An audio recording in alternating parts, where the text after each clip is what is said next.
Hey Aquanuts, this is a quick video on how to replace the pressure gauge or PSI gauge on a top mount sand filter.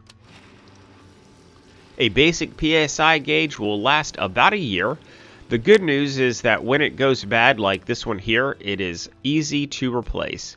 Simply turn off the pump and unscrew the old pressure gauge by hand. Sometimes you might need a pair of channel locks, but it should be only hand tight. With Teflon tape on the threads of the new pressure gauge, simply screw in the new pressure gauge and make sure it does not get cross-threaded.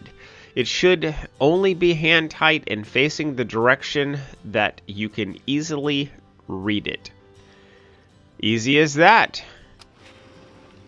You can check out our other helpful videos at the end of this one. And make sure that you like, subscribe, and share for more helpful videos. Thanks for watching. We'll see you next time.